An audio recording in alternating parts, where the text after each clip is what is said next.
Hopefully in this video, you'll be learning how to buy Bitcoin because truth be told, if you're looking to buy Bitcoin at the beginning, it's quite complicated for the most part, right? Certainly can be, yeah. It certainly can be. You hear some convoluted stories about, wait a second, someone got robbed for Bitcoin. What is this? Where do I buy it? And you're like, you have this hesitation. So hopefully Ethan and I, today we'll be educating you on what we believe are the safest but also easiest, well, those are kind of contradictory sometimes, sometimes, but safest and easiest way to purchase, say, Bitcoin and Ethereum. Now, before we begin, I want Ethan to introduce himself. Right. So, yeah, my name is Ethan. I've been in the space since 2012. I really wish I had caught some of the early investment advice when it was like 25 cents per Bitcoin to pick it up. Yeah. We all wish we were there. But yeah, so I've been in the space for a long time. Used to do a radio show. I think actually our radio show that I was involved in was the first live to air commercial radio broadcast that was Bitcoin related. It was fantastic. It was a lot of fun. But yeah, there's been so much development in this space. And as the space develops and as people get more interested in it, you get more people who want to buy it because they want to find out about it. In fact, friends of mine, they go back to visit friends and family and they tell them what they've heard from me, and then they come back and tell me, my friends and family, they all want to know about this Bitcoin stuff and how do you buy it and how do you get your hands on it and what's going on in the space. So yeah, lots of interest, and people who are new to it, they got to figure out how it is they get into it, right? So what do you think right now is one of the simplest ways for somebody we'll just focus for Bitcoin for now, right? What do you think is one of the simplest and safest ways for, let's say, a mom and pa to buy Bitcoin? There are so many ways, as you mentioned earlier, and sometimes simple and safe doesn't go together. Yeah. But I think that if you look at a market like localbitcoins.com, for instance, that's a popular market where people will trade cash for Bitcoin.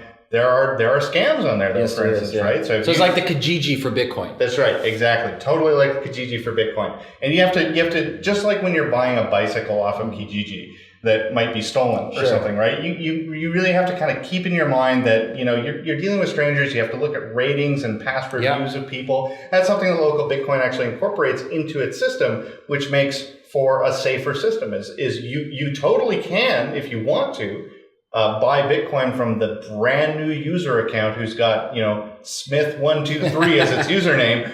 And it might work out, but chances are that might be pretty darn risky. Or you can approach these merchants that have been on Local Bitcoin for 5 years. They were there when it started. They've got 1,000 bits of feedback and review. You look for that. You look for those people who will be able to trade Bitcoin for you. And really, it's about as simple as install a wallet on your phone, right? And you get and when you mean by wallet, you're talking about let's kind of dive in deep for a wallet. Sure. So what's the simplest explanation you can give somebody? What is a wallet?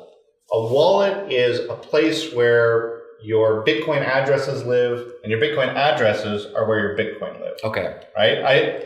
Let's say a wallet is a digital version of your actual physical wallet you have in your pocket. Yeah. A little bit different, obviously. We won't get into technicalities of it. And I always tell people it's almost like the same thing as if you want to use online banking. So suppose if you logging in, for example, online banking, let's say you're TD, you got to log in, give your password, yada, yada, yada. Think of that, but without all the hassle and without TD owning your wallet. You own it. It's yours on your phone. You have access. You don't have to worry about passwords because it's encrypted in a different manner. But that's what it is. It's a digital platform on your phone or on a desktop or on other devices, which you have access towards the crypto that you buy.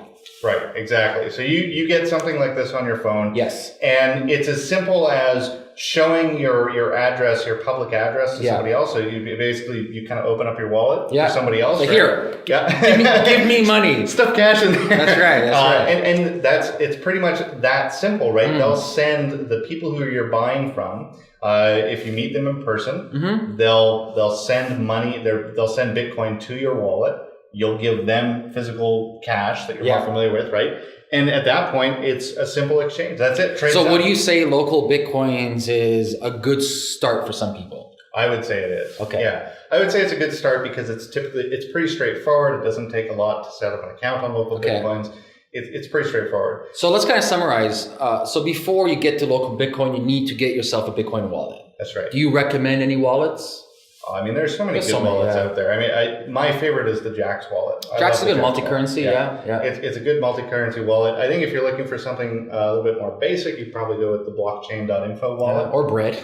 Or Bread wallet. That's Worst name ever. Bread.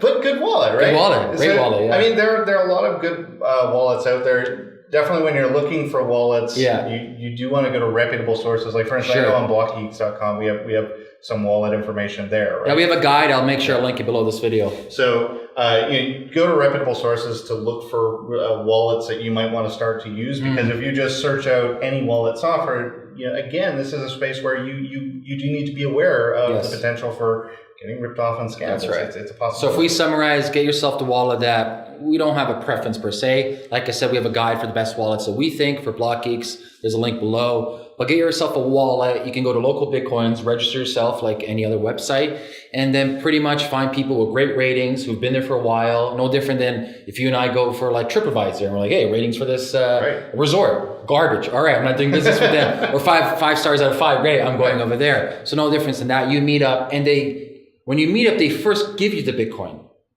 It depends on the person, I guess. It depends on the person, because I mean, you have to understand that, especially when you're new and you're on this website, you are essentially the unknown character. Unknown person, right? yes. So as long as you're dealing with people who have a very good history, you might expect some of them to say, look, well, I will want you to give me money first, and then I'll give you the Bitcoin. Because for them, it's a security issue where if you get Bitcoin from them, there's no way for them to get it back. Sure. So if you just run off, that's right. So that's a risk for them too. That's risk right. is shared on this platform. Yes. There's a lot of different angles to this, but it's very simple. Just sign up. There's a chat interface, so you can talk to this person before you meet them, and you'll essentially hammer out the terms of your trade. So fantastic. So that's Local Bitcoin is number one. What would you say is a secondary option? Well, actually, there is an option. We were talking about this off camera. There's an option right here in Canada. It's Quick BT, right? Yes, the Interac. Yeah, and that is very simple, and that you're pretty much eliminating any of the risk that we talked about with Local Bitcoin, right? So you go to quickbt.com. You can buy limited amounts of Bitcoin with Interac. So it's super simple. It's fast, secure. Quickbt.com. Put your Interac in it. I do want to state this caveat though. It's not an Interac Visa. It has to be a traditional Interac, the old school Interac, not Interac Visa. Type in your Interac. It's going to say, hey, do you accept these payments? Yes, I do. I believe the limit's $200 a day for Interac. But it's pretty simple, quick, and secure like this. There is actually, I know a couple of years ago or a year ago when I was using it a little bit more regularly, there is a tier where you can get into like an invite. Yes, there is. Yes, so you can actually start, once you have more trust. And again, that's the trust thing, right? Yeah. And I think it's really important to make note that the reason that trust thing is there is because Bitcoin transactions are irreversible. Yes, they are. Once Bitcoin are sent, that's it. Refund, please. So that, I mean, whenever you're buying Bitcoin, you have to think of that as one of the transaction dynamics that exist is when you get Bitcoin, it's all yours and nobody can take it back from you. So that is a level of risk. So but that is a really simple way. Okay. Quickbt.com. I love that website. Yeah, I love it. So let's go to number 3. Let's start talking about exchanges. Sure. Before exchanges, do you want to talk about BTMs? Because that's another really simple way. Yeah, we can talk about them. Sure. Just really quickly. I mean, if you do find a Bitcoin ATM machine in your neighborhood, those are pretty simple too. And usually all you need is a phone number. Yes. So the BTM will text you a confirmation code. When we meant BTM, we're talking a little bit about Bitcoin ATM. Like an ATM for Bitcoin. Yeah. So, but those are pretty simple because really you just plug cash into the machine. Yes. Right? So, so a lot of Bitcoin ATMs or BTMs, they can actually give you cash as well if you send them. Yeah, you can buy and sell. So they go both ways. So it's really simple just because it's just a machine you walk up to. It's like a vending machine, right? So really easy. If you do find a Bitcoin ATM in your local neighborhood, I think it's worth checking out. I do want to state though, some of them do have high fees though. That's true. It's like 10%. So some of them are high, some of them are low. So I do suggest that you figure out what's the transaction fee that you're paying. Right, and it's not a bad idea to contact the operator if you can find out the information of who runs it. Yeah. Not a bad idea to contact them directly by email or something and just kind of, how much do you charge? Because I have seen BTMs that actually charge a 0% fee. That's good. Sign me up. Yeah, very rare, but I have seen it. Yeah. So, but yeah, when it comes to exchanges, it's worth mentioning that it can be very difficult. Yes. In comparison to all of the options we've talked about already. Right? Yeah. So we've gone from barrier of entry from 0 and incrementally getting harder. Sure. So local Bitcoin's pretty 0, and we'll explain to you in a second why. And then we went to QuickBT, it's pretty 0, just your Interac card, and then BTM, where you physically have to go there. Sure. So now we're getting to exchanges, which you have to go through a process, a waiting period, approval period, a KYC system, and based on exchanges. And this is really determined on where you live. So we might make suggestions for certain exchanges that you may not have access to. Right. So basically what we're talking about right now as Canadians, we'll be speaking about what we have access to as Canadians. Yeah, eh? Yeah, eh? Totally, eh? Do you see that moose over there, eh? Shut up, you hoser. So exchanges in Canada, like exchanges in most any other country, they have to operate under AML and KYC laws, which is anti-money laundering and know your customer laws, right? These are regulations that prevent financial fraud in the banking system, or at least try to prevent it. So when you're setting up an exchange account, have you ever opened a brokerage account for trading stocks, that kind of thing? No, I haven't. No. So I've done that, and that's a complicated process. Yes. You have to provide identification. You have to give them all of your personal information. Setting up a Bitcoin exchange account is slightly less complicated than that. So if you've ever opened up a brokerage account online for a discount brokerage firm, then opening up a Bitcoin exchange account would be a little bit less onerous than that. Right. But yeah, that is everything you mentioned. It's you have to be able to provide personal documentation, so photo ID. You have to provide things like utility bills to prove your address. You have to prove who you are, right? If you want to withdraw Canadian dollars from the exchange, you have to send them a check and a debit. What do you call those things? The automatic withdrawal forms. Oh, direct deposit. Yeah, direct deposit form. Right, exactly. So you have to provide things like that. When you're opening up an exchange account, that's what you have to keep in mind, is you're going to have to provide a lot of information about who you are. Because you are opening up a regulated account in a regulated sort of industry. Because basically what you're doing is you're connecting your bank account to the bank account that represents the exchange. So based on that, you have to go through the processes of making sure that you're not money laundering. So they're going to ask you for verification, whether it's birth certificate, driver's license, or passport. They'll ask you for a utility bill to prove that you're living somewhere.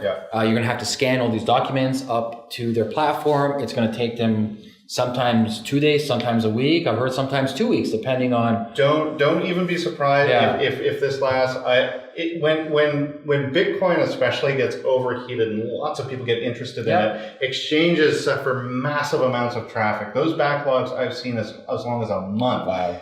Not typical, right? But I've seen it get that bad. So, I mean, that's something you want to keep in mind too, is there is a review period, just like you said. And also, don't be surprised if exchanges ask you even for a picture of you holding your identification. For Kraken, I had Kraken's like that. Actually, that's the only one I'm aware of. Just for Coinsquare does that. Coinsquare too, yeah. Coinsquare, actually, Coinsquare is my favorite exchange, by the way. I love Coinsquare.io. Free plug, guys. Should see some ether in my account. Address below. But like it's you have to be aware that all of this information is going to be requested of you, and the reason for that is because of all of the regulation. You are proving who you are. You are proving that you are not a ghost. That's right. So once you're on there, it's pretty easy from there. Sure. So once you're on there, it's pretty simple. They'll have various different deposit methods, so you can maybe direct deposit cash. You can wire them money, transfers, right? You can send email money transfers. Interact for something too. Some exchanges use something called FlexPin, which is you just go to a corner store, you buy this little FlexPin card, enter a code, and it's instantly in your account, right? So there are a lot of different funding options.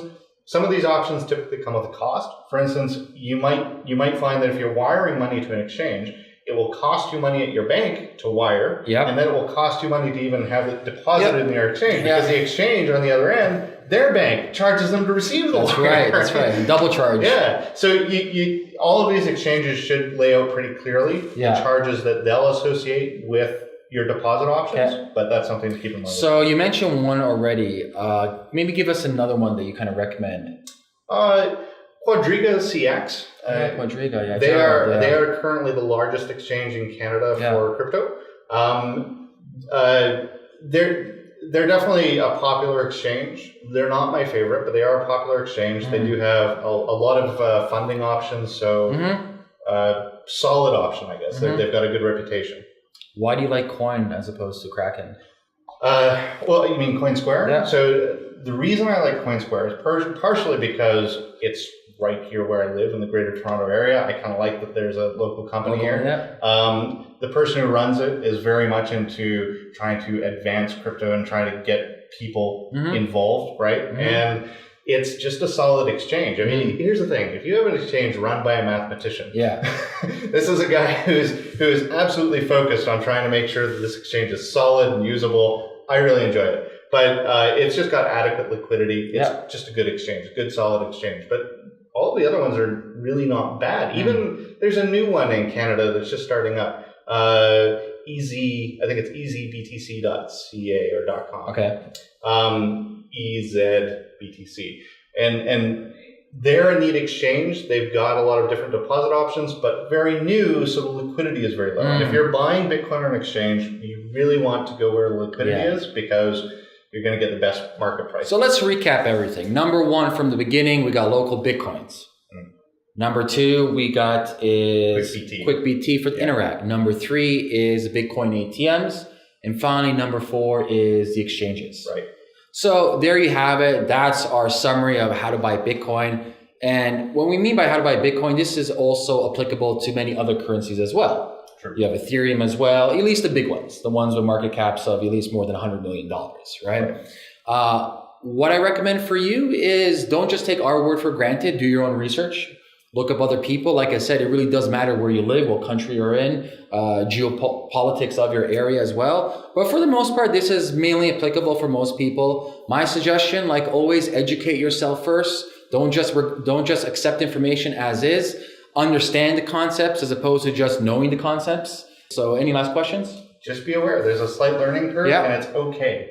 It's okay. Everybody I've spoken to has had some difficulty easing into the space. Of course. Because it's new. So don't be intimidated by a learning curve. It's Awesome. just going to be there for Beautiful. you. Well, thank you, Ethan. Thanks a bunch.